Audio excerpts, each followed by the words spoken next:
Video ini dipersembahkan sebagai salah satu pemenuhan tugas psikologi abnormal bersama saya, Rifda Nur Akilah, mahasiswi Fakultas Psikologi Universitas Proklamasi 45. Belakangan ini ramai di sosial media yang mengaku bahwa dirinya bipolar atau depresi. Contohnya gini, aku sering banget nih mood swing, berarti aku bipolar dong. Atau lagi stres, sedih sedikit, langsung ngerasa kalau dirinya lagi depresi. Bipolar dan depresi nggak sesederhana itu. Bipolar dan depresi itu termasuk gangguan mood atau mood disorder. Jadi mood swing aja belum bisa dikatakan bipolar. Ngerasa stres, sedih itu juga belum tentu lagi depresi.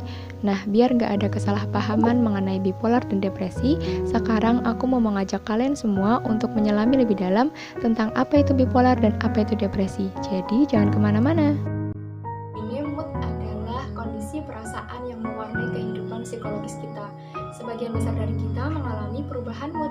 Kita merasa gembira dalam peristiwa menyenangkan atau kita merasa sedih dalam peristiwa mengecewakan. Tenang, hal itu sangat wajar dan normal kok buat kita rasain.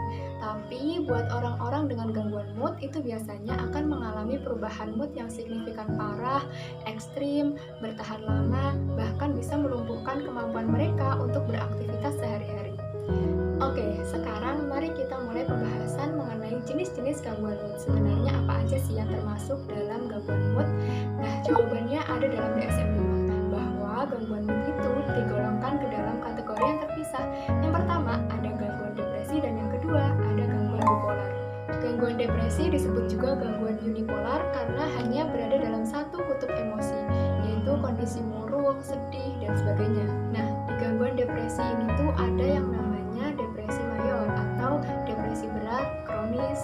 Terjadi satu atau lebih episode depresi tanpa ada episode manik atau hipomanik. Manik ini kondisi perasaan gembira yang berlebihan, extremely happy.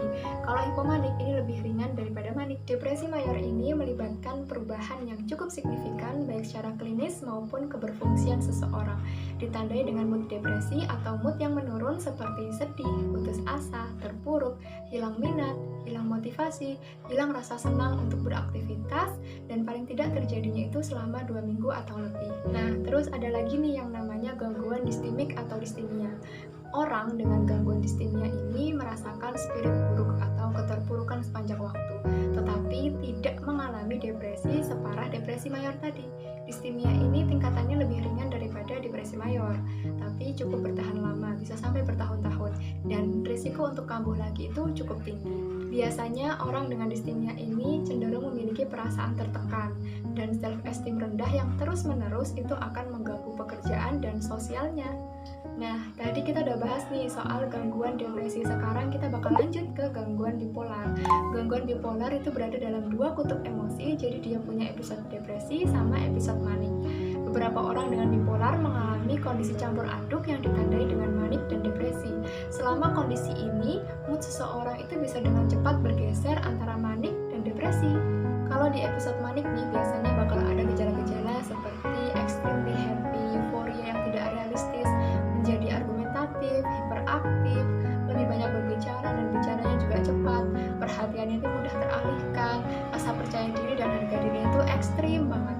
Optimis atau semangatnya juga nggak wajar dan memang terjadinya ini secara tiba-tiba. Sebaliknya, kalau lagi ada di episode depresi, biasanya bakal ada gejala-gejala seperti extremely sad, murung, tidak berdaya, mudah lelah, sulit berkonsentrasi, harga diri dan kepercayaan dirinya itu berkurang, dipenuhi rasa bersalah, hilang minat, terus pesimis parah, susah tidur, hilang nafsu makan, dan bahkan yang paling parah ini sampai ada pemikiran untuk bunuh diri. Ternyata gangguan bipolar ini dibagi menjadi beberapa tipe. Yang pertama adalah gangguan bipolar tipe 1, yaitu ketika seseorang mengalami episode depresi, kemudian tiba-tiba mengalami episode manik. Dengan episode depresinya ini terjadi minimal selama 2 minggu, dan episode maniknya minimal terjadi selama 1 minggu. Terus yang kedua, itu ada gangguan bipolar tipe 2, yaitu ketika seseorang mengalami episode depresi, kemudian tiba-tiba mengalami episode hipomanik, jadi nggak sampai manik. Hipomaniknya ini terjadi minimal selama 4 hari. Yang ketiga adalah gangguan siklotimik atau siklotimia, yaitu ketika seseorang mengalami setengah manik dan setengah depresi. Jadi nggak manik-manik banget, nggak depresi-depresi banget. Gangguan ini termasuk gangguan mood yang menetap karena terjadi selama 2 tahun atau lebih. Pertanyaannya, kenapa sih kok orang-orang bisa mengalami gangguan mood? Nah, faktor penyebab gangguan mood ini sebenarnya belum diketahui secara pasti, tapi ada kemungkinan berasal dari yang pertama, faktor biologis, umumnya terkait biokimia atau abnormalitas neurotransmitter di otak. Yang kedua, faktor genetik, misalnya kita punya keluarga yang sebelumnya ada riwayat depresi atau bipolar. Yang ketiga, faktor psikososial, misalnya karena ada masalah keluarga, pertemanan, lingkungan sosial, atau karena tidak adanya support sosial atau dukungan sosial. Terus kalau lagi gangguan mood, gimana dong cara penanganannya? Nah, untuk menangani gangguan depresi umumnya dengan melakukan psikoterapi dalam bentuk terapi psikodinamika, terapi perilaku, terapi kognitif, pengobatan biomedis dengan pemberian antidepresan, atau terapi elektrokonvulsif. Terus kalau untuk menangani gangguan bipolar umumnya dengan pemberian obat-obatan stabilizer seperti lithium atau antikonvulsan, tentu dengan resep dari profesional kesehatan. Sebenarnya, pengobatan gangguan mood ini tidak menyembuhkan secara total, tetapi dapat menstabilkan atau menurunkan frekuensi terjadinya episode manik dan episode depresi, sehingga orang dengan gangguan mood bisa hidup normal dan bisa membaur dengan lingkungan sosialnya. Oleh karena itu, diagnosis bipolar atau depresi harus membutuhkan penanganan khusus dari psikolog atau psikiater. Jadi kita nggak bisa nih yang namanya mendiagnosis diri kita sendiri kalau kita ada bipolar atau depresi. Kita hanya bisa mengenali gejala-gejalanya, tapi kita nggak bisa mendiagnosis diri. Oke?